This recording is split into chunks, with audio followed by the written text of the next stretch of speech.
Hello and welcome, everyone, to another episode of the Cultured Nerd Podcast. This week, we're actually starting our Season 3 premiere episode.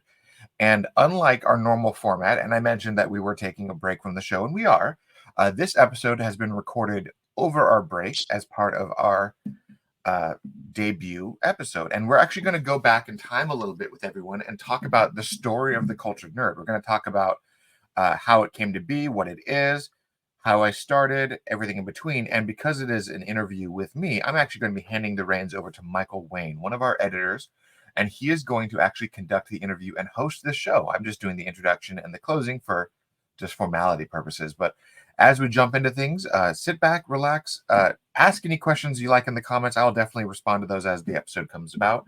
But let's take a trip down memory lane and talk about how TCN started. So here we go.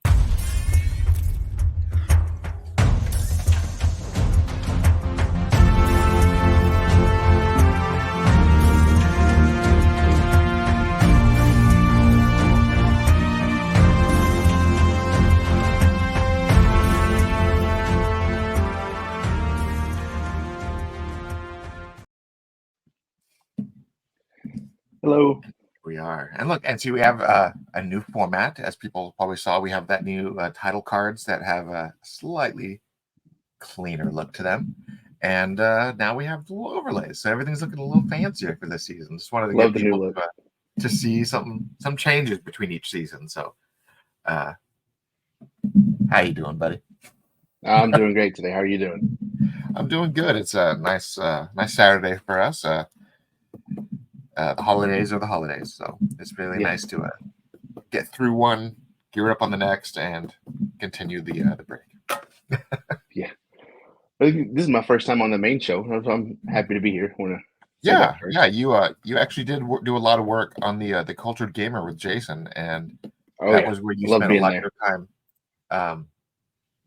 We're definitely looking at fixing up the format on that show. It looks like it's kind of fallen on the wayside. All the other network shows definitely moved forward and kept going, but unfortunately that one just due to time and availability kind of fell behind. So we're going to see what we can do, but maybe alternating hosts and things like that to kind of make that project still alive. Yeah. But all right, let's get into it. I mean, you pitched this idea of kind of running a trip down memory lane to give all the new viewers and the veteran viewers a chance to get to know me. Yeah. So let's go. All right, let's start. All right, first question I have for you is essentially, what is the Cultured Nerd? Like, what was the idea behind it when you started it so many years ago? Yeah. I had them somewhere. I would have been this. I think this is kind of part of the course for me. If I had them more prepared, I actually had all my original doodles and drawings, all my notes from when I started TCN. I had them all ready, and then I had to reorganize my office, and things kind of just disappeared. I'll find it. I think I have a digital copies of them somewhere. I took pictures for somebody. Right. So TCN. In its most infant stage, it actually started when I was in high school back in the early 2000s. A buddy of mine named Danny, he and actually my co-host, regular co-host Michael, he and I and Danny, we grew up together.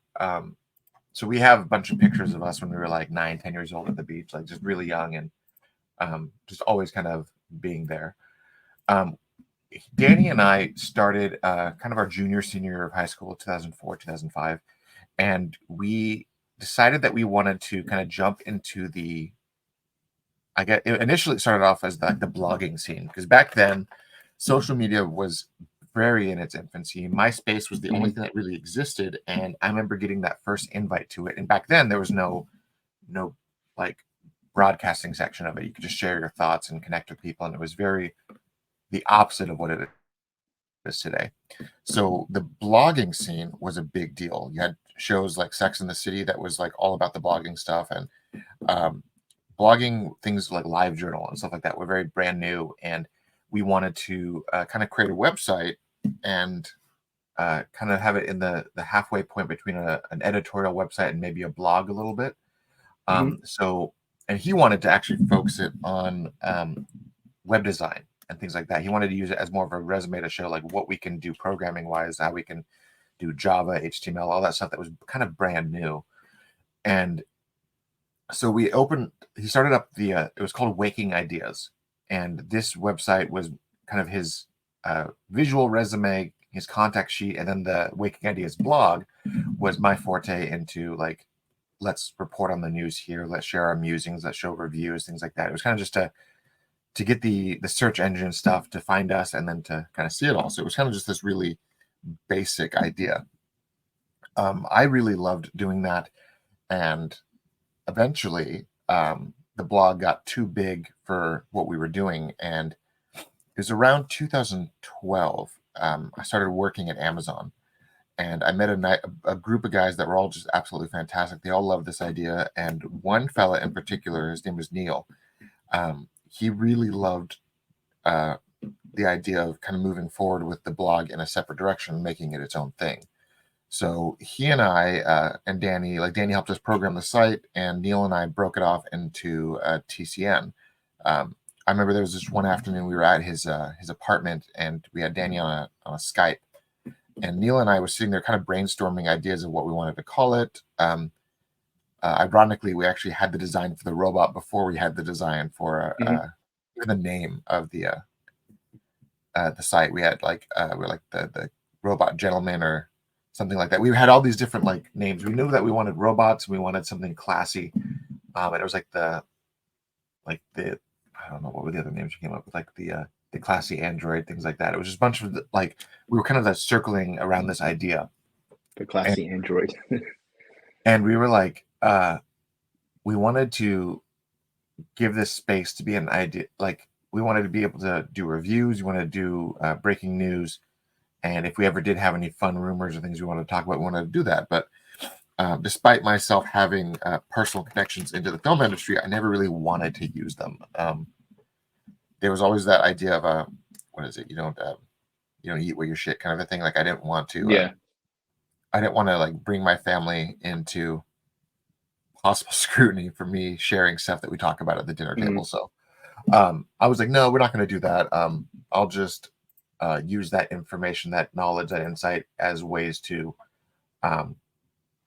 kind of validate and kind of direct certain rumors. Like, oh yeah, I've heard this before too, so let's kind of go down this avenue, things like that. It was I wanted it to be more so of a reactionary reporting than anything else. So when we started, we launched the Culture Nerd. I chose the color purple as I guess just historically and biblically, purple was the color of high class and royalty. It was meant to be like, because it was such a hard color to obtain, it was meant to only be used by like the aristocrats and like the royalty, because it was difficult. So there had to be some effort behind it. So we were like, let's go with purple, because purple is not used a lot. And with that, we branded everything like purple and black, and we made the little robot. We launched the website, and we had just we did okay. I mean, we had some decent viewings. Because we were at Amazon, we had a lot of tech savvy people who wanted to help and get involved, and so many people wanted just to jump in and be writers and things like that. So we had a pretty hefty group right off the bat, people who wanted to write and do Twitches and things like that. And we had like one guy had like a capture card, and he was trying to do stuff. And on the YouTube channel, we actually still have some of those early videos. We kept one of them up because it was just funny as hell to us. It was a walkthrough of the PS3 demo PT, and that thing's still up because I think it's just absolutely hilarious. We picked the one guy in our group that hated horror games and made him do it. So most of the demo is just him just screaming and frantically running down the halls and not solving the puzzles because he thinks something's chasing him. So it's just him just going in a loop constantly because he didn't know what he was doing. So we had a lot of fun with that. But at that time, we did drop our first podcast, and it was called A Gentleman's Discussion. And it was more of a roundtable conversation where we all got on. There was maybe like 5 or 6 of us. And this was pre-StreamYard. This was pre-YouTube podcast, pre-Spotify even.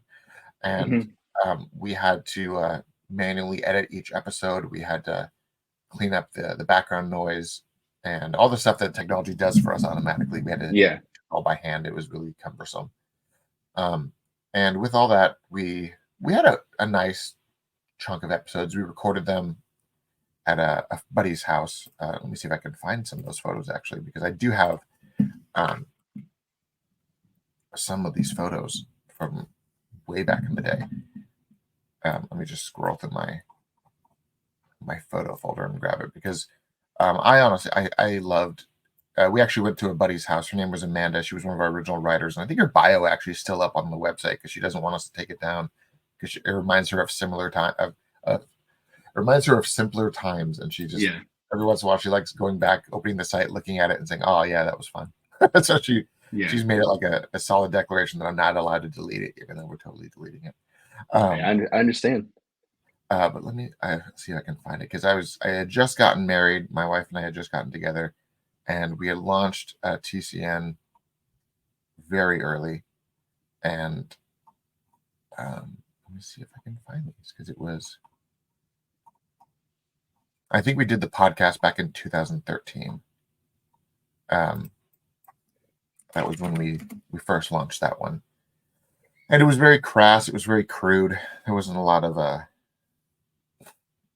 formality and a lot of structure behind it at the time. So that was always fun and tricky and everything in between. But I used to work at Amazon, and we would go from work and go into kind of just doing that. And it was here's some of the original doodles. I'm going to present this real fast.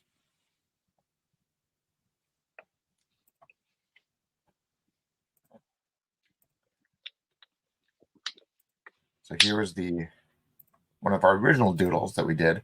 I did actually. It's just how I wanted the site to look. I wanted a top banner, a rotating banner, some maybe an ad there, like a podcast ad, and just kind of like a blog format. And then that was back on February 7th of 14 was when I did that one. So that was right off the bat. We wanted to 2013. I mean, that was where it started, and you had that for a while, because it looked something similar to that when I started. Well, I mean, I liked that format. So every time we updated the website, we kind of kept that same style, even though we kept cleaning it up. And then he was my first doodle of the robot. Before I decided to, I mean, his overall look didn't change much. I mean, we kept the monocle, we kept the mustache, we kept the top hat. Now his current design, his head is a TV, and he's got like more mechanical arms instead of just these almost Bender style arms. That's cool to see. So we had those, and let me see if I can find the other photos. And then like I said, we started doing the podcast. We had honestly just lots of fun doing all that stuff. Here we go. Here's some good ones. I'm going to stop sharing this real fast and then start going into some of those, because I'm starting to find more and more of our original stuff here. So like our original title card banner, the fun stuff you can find in your photo drive. You know, it's like what did I just do there? Okay. So yeah, I found, so like we had our original like back when we were making our designs, we had like here's the original banner that we cut down. It was part of our, like, we were going to start doing our podcast. So then I created a gentleman's discussion. That was our first go. And with that, we started doing taglines. We started our banners and everything. One of our first initial ideas we wanted to do, and it just got too complicated very quickly, was once we colored our banner, once we got our first robot, we wanted to have like rotating taglines, kind of like how we loved Futurama at the time. So the idea was like at the every episode, every week, we would have a different tagline, just like how Futurama changes their title and intro. So that's what we wanted to do, and that was the more refined robot. After my initial doodle, we cleaned him up, and I gave him a screw for a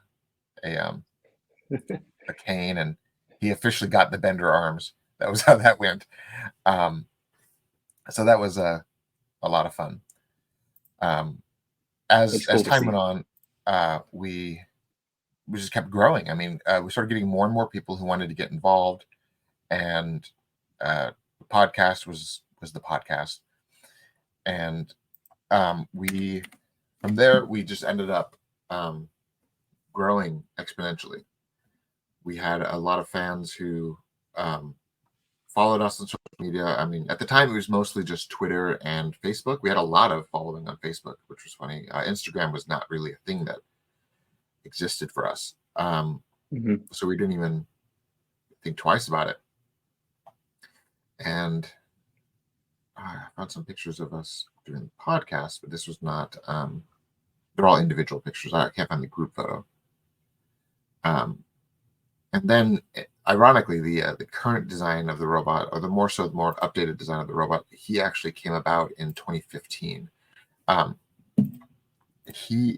The robot, here's our initial doodles. So that was the more finalized, and here was just kind of like the rough sketches, all the original pitch ideas, kind of giving him more of a robotic look, make the TV head. The idea, as you can see in this one, was to have the TV head mostly blank, and we could have interchangeable arms. Like obviously when he'd be holding a whiskey, there's a game controller. He would have the main face. If the website was broken, we would have like a question mark instead. We wanted to do a podcast series, the streaming series with like PT. We were going to do Fright Night. So we were like, oh, if we give him like a scary pumpkin face for those nights or things like that. And as time went on, we ended up brainstorming a lot more ideas than we actually did. So, okay. But after I actually stopped doing TCN for a little bit, I kind of put it on the back burner. I ended up getting a gig with an upcoming website, and after a few months of that, I really didn't like it, so I quit that, and then went back to just resurrecting TCN after just a couple months, and not doing the website. I kept the website like on the shutdown mode, and I just went straight to social media. I started the Instagram, and I just started posting from there around 2015, 2016. From there, I guess all that goes into my next question for you is how the Culture Nerd has adapted and changed over the years. Yeah. With that, I mean, it kind of, once I started the Instagram, I think the adaptation and the change really kicked in from there. When I started the Instagram, I was just like, all right, I'm off of Twitter because Twitter's toxic. Facebook is just the same people. Like we had our active fan group, and it was all like local people that we knew that kind of kept stuck around. And I didn't want to just interact with those people. So I'm like, let's go to a new platform, a new medium. I'll go to Instagram. Once I started on Instagram and things kind of blew up, it turned into let's reactivate the Twitter, let's reactivate the website, let's reactivate the Twitch. Let's start branching out into other mediums. We made a Vero account around the TCN Zack Snyder Justice League side of things, and then we started bringing a lot more people on, people who wanted to get more involved in social media side of things, and we started doing a lot of that. So with the times, as every new thing started to grow, we started to adapt with it and grow with it. So we would see the new avenues, would jump onto them, and kind of just do the thing. And then I guess that's kind of where we really blew up. And that's kind of like one of those two-edged swords. We really blew up around Zack Snyder's Justice League around that time, because we were still very small. And I remember when the Release the Snyder Cut movement started. We had I really much liked BVS, and I defended it to no end. And when Justice League first came out, I was like, "Ugh, this isn't it." And there was a small group of people around that time on social media that started posting Release the Snyder Cut. It started with Sean Mayer over in Ireland posting it the first time, and I got on his radar, and vice versa around that time. I posted a couple things saying, yeah, there's a small handful of people who want to be involved, and I want it too. And I posted it, and I think in hindsight, I may have been one of like the first 20 people to post it, like right off the bat. Like it was very early on, and there was a lot of ridicule, and people like, what the hell is this? And just the logic side of it was like Zack Snyder is a director who does a lot of director's cut, so why not let's see this as his director's cut. So I owned remember like seeing. I owned like 3 or 4 versions of Watchmen, so I was like, I know he has another cut of this movie. Mhm. So I got into it, and then the rumbling started of all the changes with DC. I mean, you had Jeff Johns taking over, Wonder Woman coming out, things kind of falling apart, the fans still wanting the Snyder Cut, things releasing and this and that, and kind of as we were getting into the pre-COVID times, I started hearing some rumblings at the studio that they were talking about it. So we started expanding the website. We said, okay, maybe we'll dabble in some exclusive things. I mean, if I'm hearing this stuff, people may want to know it. So we posted our first big editorial about it, and it was Snyder Cut is coming, but COVID has delayed that. I think that was the headline.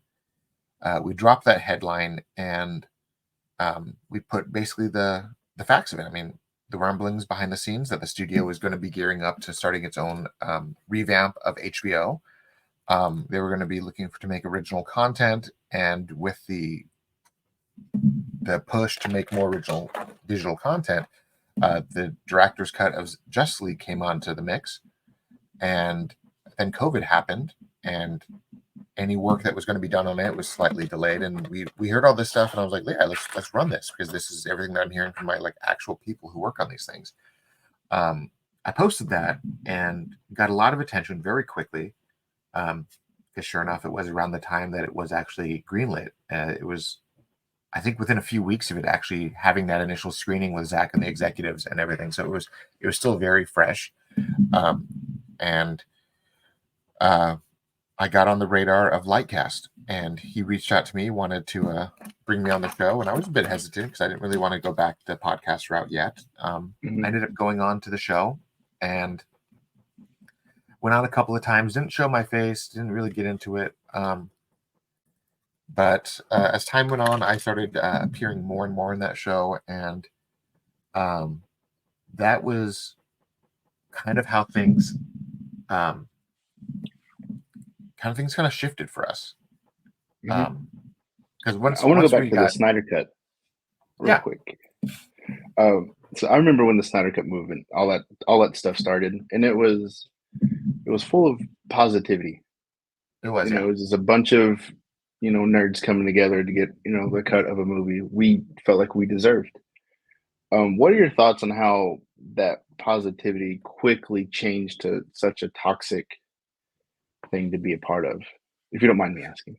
Yeah, I mean, so honestly, I don't think it's so much the toxic aspect of it that took over. I mean, it's really hard because the people who started the Release the Snyder Cut movement, those people have stayed positive.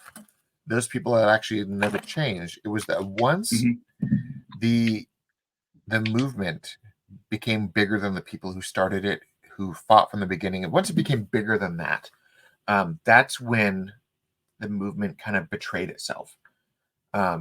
Because you saw a lot of opportunistic people come in and try to manipulate the fans to gain notoriety. A lot of clout chasers, a lot of grifters, things like that started to come in very quickly.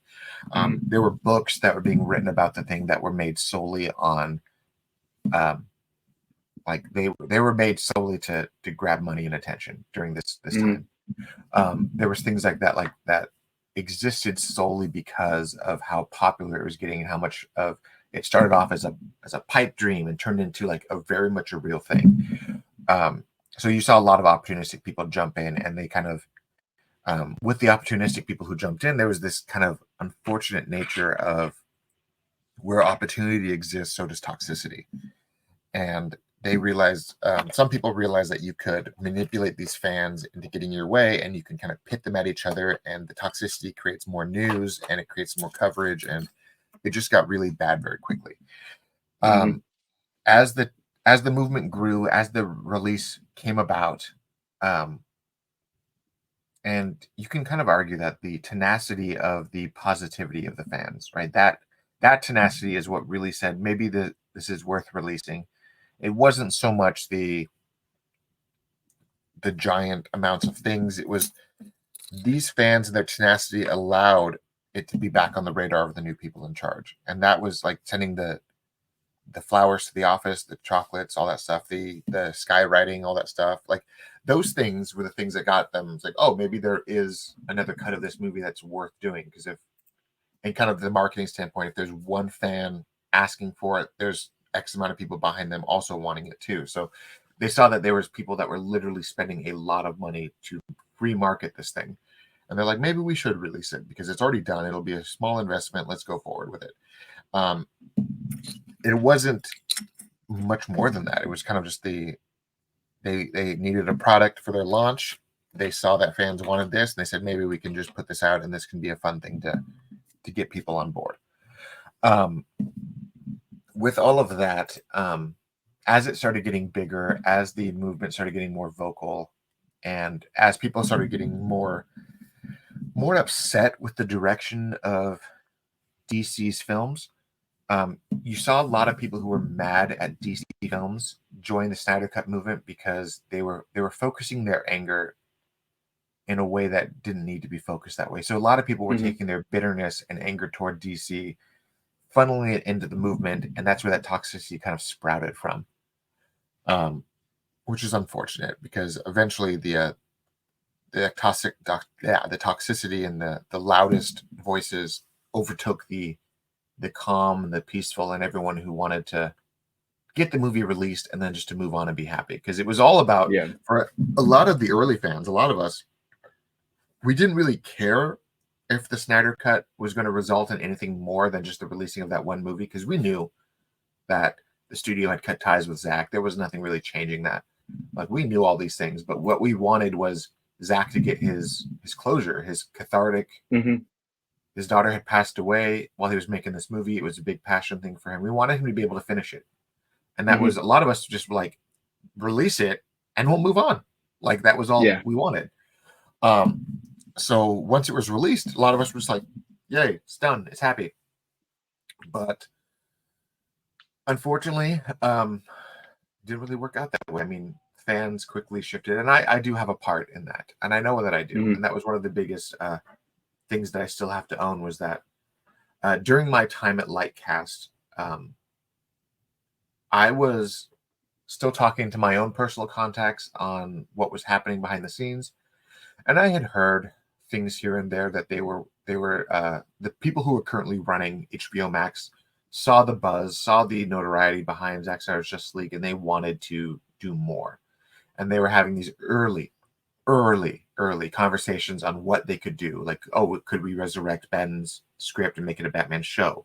Could we resurrect Cyborg's script and make it a thing? Because they knew that Zack Snyder's Justice League Part 2 was going to need a bunch of groundwork played beforehand. So that, what if we made this groundwork and did these like little event things? And they talked about this. They didn't really do much beyond the conversations. They talked about this, and so I heard about these rumors and rumblings. I talked about it too. And I said, hey, this is what could be happening. And a lot of the times when we would post that information, we would post it as an article saying early discussions, or the studio wants to do this, the studio is discussing this, things like that. It was all just like exactly what it was. Like, nothing is in stone. It's all vague. It's all very early on. And unfortunately, I got a little ahead of myself. And while I was doing the podcasting thing with LightCast and kind of got caught up on that one, there's this kind of pressure of delivering. And with that pressure of delivering, if you don't hear anything and you don't have enough time to vet rumors that you do hear, you run rumors that aren't confirmed, and that turns into people taking it as the gospel truth. And when it doesn't pan out, you get your name kind of blacklisted by a lot of people. And that's kind of what happened. I mean, when I joined on with LightCast, I had my contacts, I had my sources, but I also had, I started getting introduced to a bunch of new people on his side. He would introduce me to people, say, oh, this person slid into the DMs, have some info, and they want to share some info with you. And I'm like, all right, cool, let's talk. And I got some info from some of these people, and At first, they seemed at face value very credible. I had no way of, unfortunately, verifying what they had shared with Mm-hmm. me because it was almost unverifiable. Like there was no way to really prove it or not. Mm-hmm. And a lot of that stuff that I was sharing, unfortunately, was from them because they would say, "Oh, by the way, this is happening. By the way, the air cut is happening. It's under this code name Airwolf," and all this stuff that Matt's contacts introduced to me that we ran with. A lot of it was Matt's information that was being juxtaposed over to TCN, and we ended up becoming the mouthpiece for these contacts that Matt had introduced us to. Unfortunately, in hindsight, they were kind of full of shit. Mm-hmm. They may have had some people that knew what they were talking about in the water cooler conversations, but a lot of the stuff that they were sharing, a lot of the stuff that they were saying, "Oh, this is a done deal, this is happening," it was nowhere near that point. Mm-hmm. And ironically, around that time, when we first shared that first info about the miniseries for Ben Affleck, the miniseries was pitched. It was a real thing, but Ben wanted to have Zack Snyder executive produce it. Toby Emmerich didn't want Zack Snyder involved in the project, and Ben walked away. And that was as far as it really went, from my understanding. Mm-hmm. But this contact of Matt's kept saying, no, it's in pre-production. They're casting this. They're doing this. They're doing with this story. He kept insisting all these details, and they were very specific details. So it was very hard to be like, wow, that sounds made up. I mean, it was kind of one of those, the more specific the lie, the harder it is to not believe it. Yeah. And so we started running these things. And I should have ran it just as rumors, saying like, oh, it's allegedly they're going this route. And I didn't vet them with my contacts. And around the time where I first started sharing that information, I actually had some very notable scoopers reach out to me. And I got to talking with like Paul over at Heavy Spoilers, very nice guy, just an absolute sweet guy.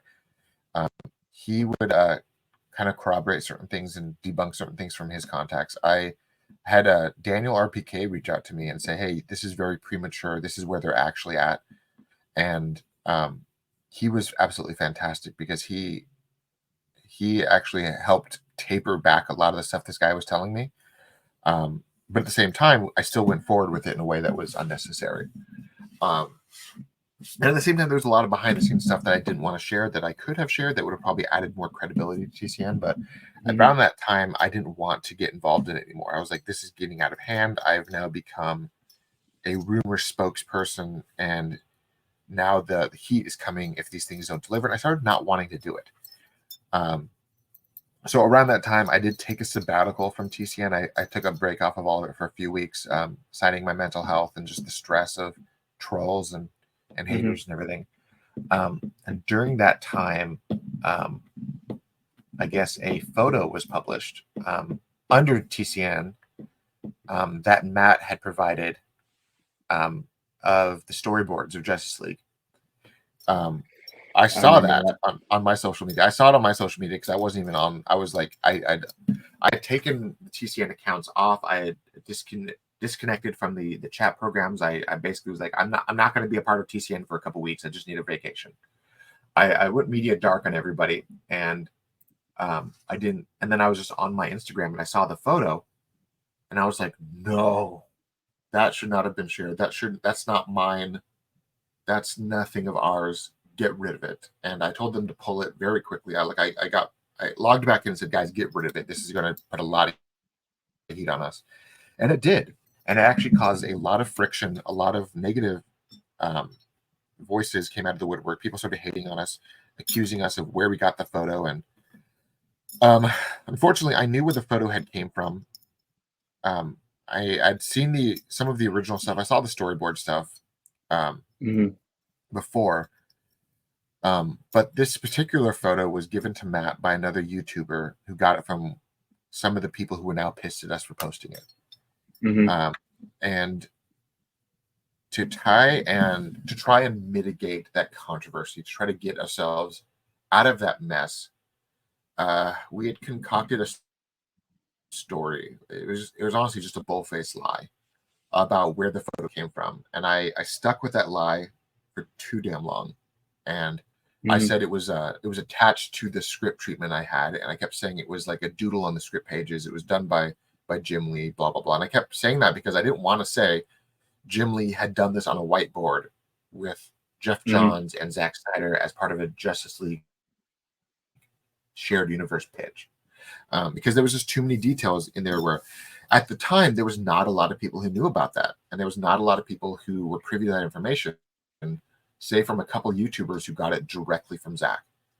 And I knew if I said where it really came from, I would out one of my sources who shared that information with me, and I didn't want to do that. And so I took the heat off of Matt, saying, okay, yeah, you got it from a YouTuber who got it from the guy who got it from Zack, and you can trace that back very quickly who they got it from, and cause a whole flame war, cause a lot of blood, or I can just lie and say I had a copy of it on this script treatment that I got from so on and so forth. And I lied about it, and I went with that lie way too damn long. And it really did bite me in the ass, because I should have just been forthwith and said, I didn't have this photo. I know where it's from. I'm not going to talk about it. I shouldn't. And I should have just left it as it. But that engagement, that started a lot of issues right off the bat. We had a lot of anti-TCN scoopers that came about because they knew that I was lying about this, and they were like, no, he's full of shit. Let's expose him. I had some people dox me. I had some people just openly harass me. Some very toxic scoopers. I think people know exactly who this toxic scooper is. Go on this like hate boner for me for years now. And I mean, mind you, this guy hates everybody, so it's really hard to like. I mean, he's known as the toxic scooper, but he just had this like hate boner for me because of a feud he and Matt went into, and then it kind of turned into I got hated by default because I was associated with Matt. It was very hard. I mean, it was a very tricky time because I was just trying to mitigate some of the damage, but also I knew that it was going to create more damage. So I was like, this sucks because I don't want to be a part of this, but I also know there's no way around it. So, I mean, the original goal for TCN was to come in and provide a space for creative people to report freely and share the love they have for things with the world. That was really, really the goal we had. We wanted to give a space where we could just be, we didn't want to be beholden to sponsors. We didn't want to be beholden to any agendas. We wanted to say, if you want to talk about Batman, or you want to talk about Pokemon, or talk about World of Tanks, whatever thing that makes your nerd boat go, like we want to have that space for you. And that's why we were like, we're not going to do ads. We're not going to do sponsorships. We're not going to do these things. We're just going to publish stuff for free information, free this. And then getting wrapped up in the podcast scene and being kind of like pressured to deliver, we started slipping away from vetting our sources, vetting our info, and posting this stuff like we were part of the rumor mill. And I didn't like it. And I wanted to step away. And eventually I did. I did drop it. I did say I didn't want to be on this anymore. I'm going to take a step back. And luckily for me, it did kind of coincide with my wife getting pregnant. And I'm like, now I have an excuse. I can back out and no one can care. So I was like, I'm going to back out. During that time of me backing out, Matt had gotten involved with some other YouTubers, and they were working on making this motion comic for Justice League Part 2. I was not involved in this project whatsoever. Because I think that's what I was a part of. Well, yeah, I did the article on it. Yeah, I was like, not even. I was like, oh, cool, they're making a motion comic, and I honestly, to be honest, I felt left out that they didn't even approach me to be a part of it. But I was like, no, I did tell them I wanted some space, and it makes sense. So I didn't get involved in it, and then the project imploded. All the negativity from the scooping side of things, all the haters that hated me and Matt for what we were doing on the podcast, they went out for blood. And eventually the podcast drama boiled into the drama that was now manufactured to hate the motion comic. And then it turned into Matt saying, I don't have time for this shit anymore. And he ended up quitting the podcast scene, which unfortunately meant when I came back from my baby leave, my maternity leave, I had all these people who were pissed at Matt for ghosting them on social media, for closing the accounts, for closing the YouTube, for stopping everything. They were so pissed at him for leaving that because I came back, I was the target. And I was like, I'm not going to play this game. I'm not going to do this shit. So then I quickly left that whole scene behind, saying, I'm not doing this crap. And I launched the TCN podcast of our own. And I brought my childhood friend Michael along and said, hey, you and I have been talking about nerd shit for years. We have our weekly conversations where you ask me to fill you in on the nerd stuff. Why don't we just record these conversations? And it turned into that. So we started doing our podcast, trying to stay away from as much of that drama as I could, trying to stay away from the restore the Snyderverse drama, release the Snyder Cut drama, all the YouTube drama, all the scooping drama, trying to avoid it.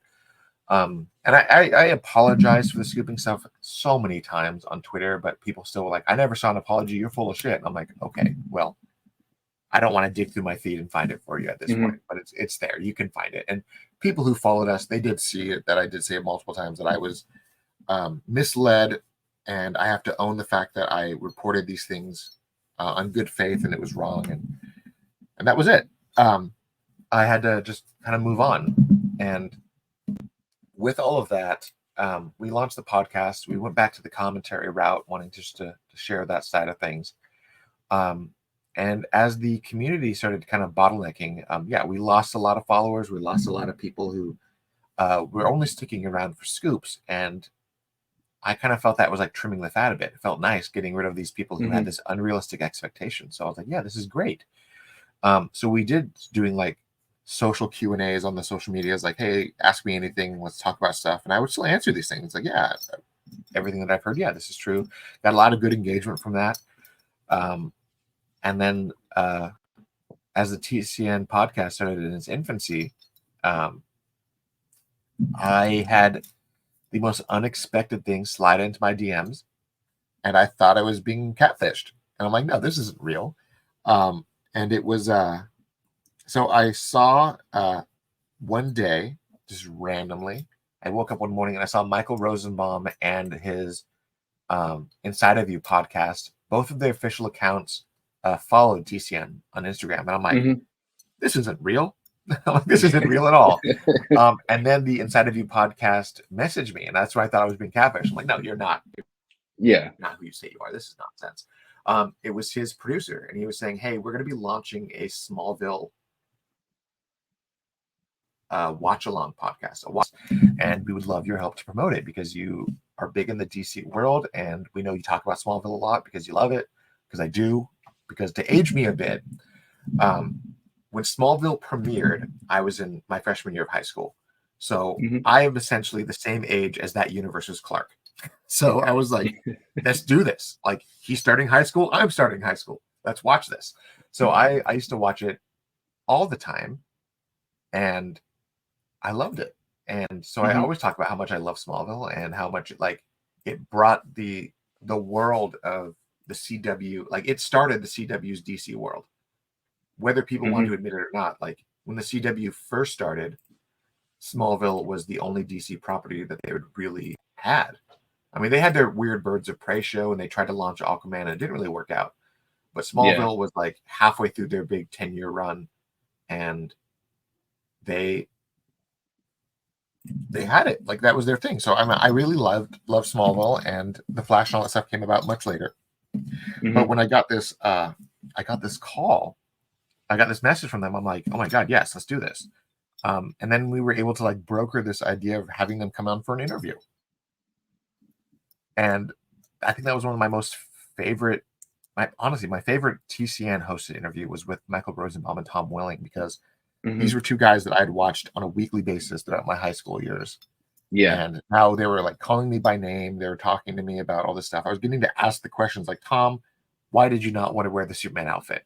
And he was very candid. He's like, I didn't want to wear the tights. I didn't want to do it. It was, and then he was like, I kind of want to do it now, but I'm like, we should do it now. Like, it was one of those things like, just do it. Like, just shave off your beard, put on the suit, post on social media, and watch the internet melt down. Like, just do it. But they were lovely guys, and I was at the time of my life for that. And since then, since I moved away from the LightCast scene, since I moved away from the scooping stuff, the team has had a lot of people stay the same and a lot of people change, but we also grew a lot. We had a lot more people came in who were like, yeah, I heard about that because I know what you want to do. And we started getting more genuine people getting involved. We launched the pod as we started into the season 2 of the podcast. We launched in this network of podcasts, and we brought a lot of other voices, a lot of creatives that wanted to get involved. And now, as we're kind of jumping into our season 3 of the podcast, we actually have some more stuff coming about. I mean, with the current shows, we've got the Through the Monocle, the movie review show that's still pushing strong. They're about to end their break and start into their next season 2 for them. The Cultured Pull List is about to start their season 2 as well. The Cultured Gamers is still a little bit on hiatus while we figure out how to get the show more consistent with maybe getting in some new hosts to help out Jason with making the consistency more consistent. And we actually are on the back end. I'm actually producing a new show where a buddy of mine, one of our guests actually from this last season, Kehinde Martin, ATO Worldwide, he and I are making a new show called This, That Type of Talk. And he's doing his show. He's going to be bringing on his guests, and he's got a lot of fun stuff planned. I mean, for people who don't know who Kehinde Martin is, he's actually really big in the Power Rangers community. He was part of this big fan project that created this alternate timeline, and he got branded as the Inferno Ranger and the Ninja Storm canon. And he's actually good friends with a lot of the Power Rangers. He's actually going to help bring a lot of these original Power Rangers onto TCN as well as his show. So I'm really excited about that, getting to talk to like the Black Ranger, the Red Rangers, multiple Red Rangers, multiple Black Rangers, like that, like the OG Power Rangers. I'm going to get to talk to these guys. And I'm really excited about it. Like, his show is going to be a lot of fun. It's kind of maybe a little bit of a variety show / a podcast. It's going to be a lot of fun. And then he's going to help us grow more interviews. And with all that, we are also launching TCN's PR side. Yes. I'm excited for that one. Yeah, and you're actually going to be one of our PR representatives. We actually, in the past, we've met a lot of creatives that talk about how they wanted someone to help them with PR and wanted them to like help coordinate interviews and coordinate appearances, stuff like that. And we kind of figured like we already have this nice little network going of people, and why not go with it? And one of our former producers, the producer that was on the LightCast show, was actually a producer on my podcast, and he was a friend of ours that kind of like he went with me over to TCN, over to a LightCast, and then after LightCast came back with us to TCN. And he was actually a PR rep for a handful of people, and now that he's moved away from the PR side of things due to his own some personal reasons, he's like kind of moving away from that. He wanted to help launch TCN PR and then kind of hand the reins over to us. So we're looking to do that and help some of these younger creatives and these younger talents get some PR coverage and get some assistance in that route. I'm excited for that one. I'm excited for all the possibilities that can open up for members of our team and just for the culture nerd as a whole. You know, the possibilities are endless in that aspect. So it should be a lot of fun. I'm excited. A lot of fun. You mentioned interviews as we're and moving stuff forward with this next year. Yeah. I was just going to ask you though, was there any favorites that you've been a part of, or any that TCN has done as a whole? If you had any favorite ones.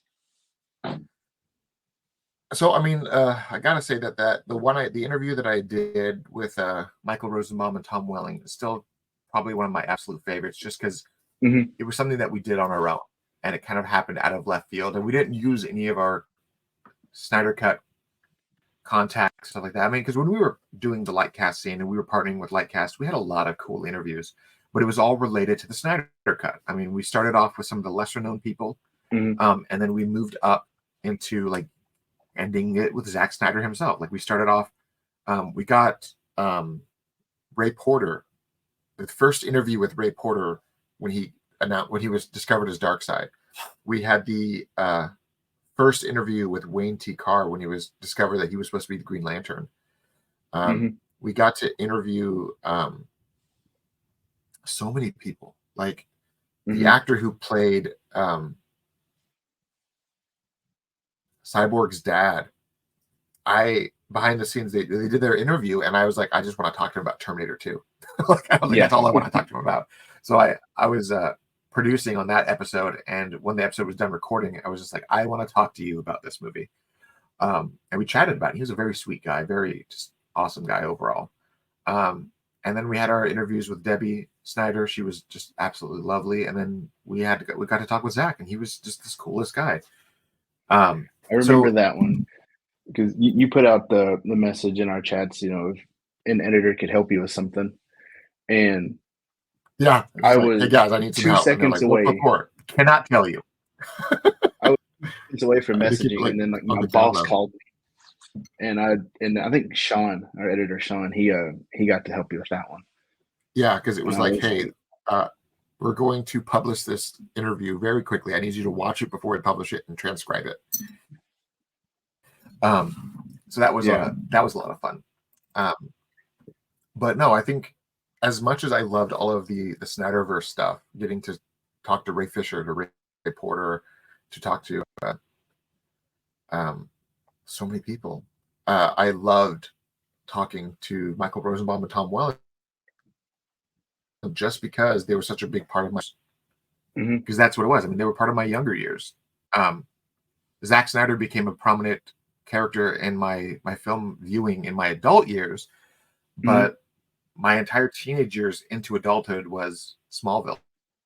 So that was a much more meaningful one for me. Yeah. Interviews for TCN, our TCN artist interview series we have is one of my favorite things to do here. I get to reach out and talk to so many cool people. I get to interview them. And one of my favorites, and was very unexpected, was when I got to interview Liz Wonder. Yeah. That was very unexpected. That was one email I did not expect to get back. And then I got it, and I forgot to tell everybody about it. Yeah, Liz is a sweetheart. She is absolutely wonderful. Oh yeah, she's amazing. She's actually going to be coming onto the podcast sometime this year. We talked about how she said that she like I are dealing with young children right now, and schedules are full and bandwidth is very limited. So she said we'll work it out, we'll make it happen, because she wants to come on. She's wonderful. She's amazing. But I remember the day that we published that interview, and so many people came to the website that they actually broke the website, and I was like dealing with it, like texting her saying, "I'm getting it back up. Don't worry, I'll get it fixed." But it's like it was such a weird day where the traffic that she brought to the website for that one interview just broke the website. When I pitched it, everything. I don't know. She's amazing. I wasn't really expecting to get a reply back or anything. And when I got it and everything, I forgot to tell you and the other editors and everything. And it was like, I gotta get this up. Yeah. And when it did, it traffic was crazy. Yeah, and it was interesting. But yeah, she was an absolute sweetheart, and she still is. And I cannot wait to sit down and talk with her, because she's. We got a lot more stuff to talk about how like everything has changed. I mean, a lot of stuff has changed since that initial interview. Yeah. So I don't even think the Snyder Cut was like an official thing at that point. No, it was. It was actually post-release. I think it was like right around the time it was gearing up to release that we had the interview. And okay. So much stuff has happened between. So much stuff was happening. But we had that interview right before the release, I believe. Yeah. But good times. Yeah. So so I think we went down all of the questions that you had for me except for one. And this was something that we have a lot of off-screen arguments about. Your question that you've sent me was what was why is Pokemon Gen 3 better than Gen 2? And my response to you, it's the other way around. Gen 2 is way better than Gen 3. See, I have a personal bias towards Gen 3. It was one of my very first Pokemon games I ever got to grow up with. Emerald was the one. Yep. I usually got to play a bunch of the hand-me-downs, but Emerald was the first one I got to play, and always holds a special place in my heart. So maybe it's just my bias. No, I mean that's but the thing. It definitely is. I have my own bias. I mean, I am old enough to say that Pokemon Red on launch day for the Game Boy, because that's how old I am. And I remember it falling came down out that in rabbit hole '96, before right? anyone knew what Pokemon was. Something like that, yeah. Yeah, Maybe I wasn't later. I even think it was thought different of. for America. I think we got it in like '98 or something. Oh, okay. But when I got it, I had my Atomic Purple Game Boy Color. I got my Pokemon Red, and I went down that rabbit hole, and it was like the first time, like the Pokemania was a thing, and I got my first sets of Pokemon cards. I got my tickets to see the first Pokemon movie, and everything was like, oh my god, this is the world. This is life now. You know, it was like this Pokemon had taken over, and then Pokemon Silver came out, and for me, Pokemon Silver is like the pinnacle of Pokemon. It was almost a direct sequel to Red and Blue, but it was also its own story, but it also carried on some of the hardcore topics of Red and Blue that you don't get anymore. Because in the years since Pokemon Red, Blue, Silver, and Gold, they did have to taper back on a lot of Pokemon stuff, like the whole Pokemon Tower and like the death aspect behind the Pokemon side. They have never touched on since. Like they don't do that anymore. They're not like. It was a little more hardcore then, and even Team Rocket was much more menacing of a foe, and the fact that they were like, we're going to genetically create Mewtwo out of this random DNA strand that we found because we want to take over the world and use this as this superpower that can recreate things. Like there was a lot of a lot more less child friendly nature to this first wave of Pokemon, and when Silver came out. Like I don't like to discredit the benefits of Gen 3. Gen 3 had a humongous jump from being what the Game Boy was capable of to the Game Boy Advance. Like, and then obviously when they remade Fire Red and Leaf Green on the Game Boy Advance, you could see those changes, and quality of life was huge. But when Silver came out, Silver was such a huge thing for me because not only did you have 100 new Pokemon, but they introduced like every trope that we have now kind of a mainstay. Like that was Gen 2 was the game where they introduced shiny Pokemon. Gen 2 is where they introduced breeding Pokemon. They introduced the gender Pokemon, where they introduced a nighttime cycle too. Yeah, and they introduced all this stuff, and they also had a continuation of the first game story. Like you start off in a new area in Johto. Your rival is Giovanni's estranged son, and Team Rocket is trying to recover and take over the world again and come back after what Red had done. But they're like, we have to pick up the pieces of our fallen empire. So not only are you doing the story of Silver and like doing all the Pokemon gym stuff, and now you have to also learn about Ho-Oh and the legendary dogs, but there's also Lugia who controls the legendary birds, and there's Team Rocket getting in the mix of it, and there's the shiny Pokemon and the red Gyarados of the Silver Lake and all that stuff, like a Lake of Rage, and it was such like, to me, I kind of attribute it to like how, I guess the closest thing is like the Final Fantasy franchise. When Final Fantasy 1 came out, it was changing. Final Fantasy 2 was a bigger deal because almost every one of the tropes and continuations and all the other things like Biggs and Wedge and Sid and all that stuff, that was all made mainstay after that first one came out, and then they carried on for every other game since. So Silver was such an impactful thing because it kind of threw people off. And this was also like early internet days where you learned things as you did them, and unless you knew how to use the internet and knew how to manage message boards, you didn't learn about post-game content. That wasn't a thing until you actually beat the game. And that moment of wonder when you first played Silver or Gold and you beat the game, and then you get the telephone call saying, oh, I've got a buddy named Professor Oak who wants to take you over to Kanto, and you're like, there's a whole nother game inside this game. Like, that was a huge deal for people the first time they played it, because we got off of the Pokemon Red and Blue days where we had that rumor that you had to get Mew, you had to learn Strength and use it on the truck before the St. Anne leaves, which meant you had to skip and do all this other stuff. Like, it was so hard and complicated.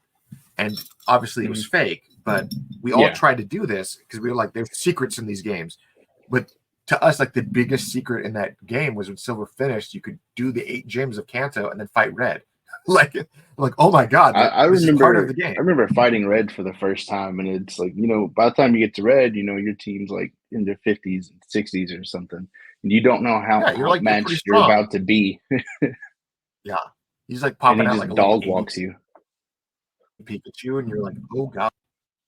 Yeah. So that was I don't know. I always mean, fun. I liked Emerald for what it was. There's every few generations they have these games that kind of reinvigorate the franchise, and Emerald was a good turning point. I'm not like hugely in love with like Black and White and all that stuff, like Black, White, Black 2, White 2, all those. I didn't really care for those ones, but when X and Y came out, I kind of got back into the games, and that was a huge one for me too. But nothing really will ever capture that wonder like playing Silver and Gold for the first time.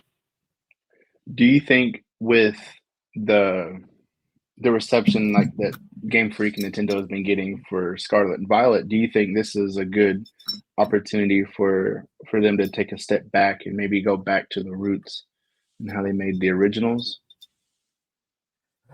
I think they have. I mean, Scarlet and Violet had a very rocky launch, and it was 100% solely because of the limitations of the Nintendo Switch. All the rumors behind the scenes say that Nintendo was already gearing up to do the Nintendo Switch 2, and Game Freak mistakenly made a game that was too big for the Switch and then had to scale it back when they were told that the Switch 2 wasn't happening for a while. So that's kind of a huge issue. But since launch, they've really made Scarlet and Violet a very fantastic game. A lot of cool things have been done into it. The DLC is a lot of fun. I really like the heavy focus on narrative. I'm really digging that. And also Scarlet I haven't and Violet had a chance to play it. The story itself is pretty dark too. Like the ending, after you beat the Elite Four and you have to go down to Area Zero, and then the whole post-game story with either the past or the future version of the character's parent and all that weirdness. Like, it's a dark. I was like, oh, Pokemon's getting dark again. Yay. I was like, yes, it's happening. My hope is that we get more of the Let's Go games. Yes, I was going to ask about that. Let's Go Pikachu. Because if you look at all of the games, if you look at Scarlet, Violet, Sword and Shield and all that stuff, if you look at those games and then you look at the simplicity behind Let's Go Pikachu, Let's Go Eevee, and yes, it was almost a one-to-one recreation of the map of those original 2 games. But aside from just the ground-up recreation, the game engine is probably the most gorgeous Pokemon game has ever been made. Like, you put it on a big screen TV, you're like, wow, this is the cleanest looking Pokemon has ever looked. Yes. Like, it's amazing. I have to agree. Yes. So if you take that same engine and then, I mean, if you team like the team that remade Pearl and Diamond and Pearl, because I didn't really care for those remakes that much, but you already have the engine built. So give it, let them remake Silver and Gold. Shut up and take all of my money. I will buy that day one. I will buy it and give it to people as gifts because that's the game that I want people to play. Do a TCN giveaway with it. Whatever comes next in the Pokemon franchise, I want that. Yeah, I was a big fan of Legends Arceus, and I was hoping that Scarlet and Violet would have continued off of that momentum for me, but then it just kind of dipped. It didn't. I loved Pokemon Arceus. It was so much fun, and what I thought was the most interesting thing about that game was that when you finish the game, you kind of realize very quickly that the Pokemon team was making this game and Scarlet and Violet at the same time. That's why they weren't like sharing resources, but they were also sharing ideas so that you can see a lot of like similar things. But I 100% hope that whatever they do next, they realize that, this is all the stuff that worked in Scarlet and Violet. This is all the stuff that worked in Arceus. let's make all of that into our next one, because some of the free roaming nature of Arceus is the best of the franchise. So I want more of that. Yes. In whatever comes next. The monotony of doing the missions and collecting 60 guys to catalog all the different things. No, I don't want that. But Yeah, I want some of that was a lot. other things. That was a lot. It was too much. But no, I definitely love that. All right. I've got one final question for you.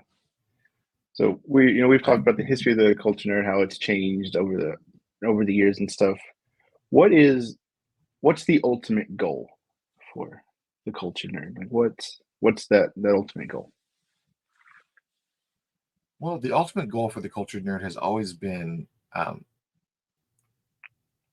don't know. I mean, I don't want to like walk away from it and leave it one day, but I do, in a sense, I can kind of understand how Batman felt in The Dark Knight, where, you don't want to do this forever, but you also want to leave it in the hands of someone who does want to. And I know with my own life getting busier with work and with school, when I do finish my degree and I get back into like the heavy workforce, eventually I want to have time for TCN. So I think that making it self-sustaining and handing it off to people that I can trust and kind of just not being there anymore is eventually where it's going to end up. But the goal has always been for TCN to not be known for nonsense scoops and rumors and crap like that. It's an outlet that provides the voice of fans to the fans, like just fan driven, no ulterior motives, no nonsense, no drama, no manipulation. Just like you can see in some outlets by sponsors, you can see in outlets where they pander to certain things, and like any outlet this past year, you can look at them and say like, oh wow, they must love the Flash movie because they're talking about it every single day. They're posting about it. They're hyping it up like no other. And then when the review came out, they shat on the review, and you're like, wow, so you were being paid to pander because clearly you didn't like the film. The goal has always been to be not that. Like, share the excitement in what you have, and if you didn't like it, don't like it, but discredit the film. Don't be like, oh yeah, we were being paid for this. It was at space. That's how this all happened. Like, yeah, the goal is always to let TCN like kind of have its pulse to the fandom because it's made by fans. So I've always wanted it to be that, like, never get too big to where we lose that mindset and we become the antithesis of fans, but to kind of keep that going. So that's the goal, is to keep it going, keep it growing, let it be self-sustaining, and then eventually when I find someone who is wanting to make it their baby and can treat it with the respect that I want it to be treated with, I can pass it over to them. But that's not something I have to worry about anytime soon. So yeah, it'll come to that when it comes to that. All righty. That's all I had for you. But all right, perfect. Well, thanks again for this. And on that note, thank you all for joining us. If you want to like, subscribe, share, it does more for the channel than you can possibly understand. So please help keep us afloat. And if you're sitting at home, scan that QR code, check out the links, support us in any which way you like, but also check us out on social media. Share your thoughts, share your hopes, your dreams, what you like about TCN, what you don't like about TCN. I'm open to all of it. So feel free to say what you will. But thank you for joining us today, and we will see you as we officially come back this next week. Thank you, everyone.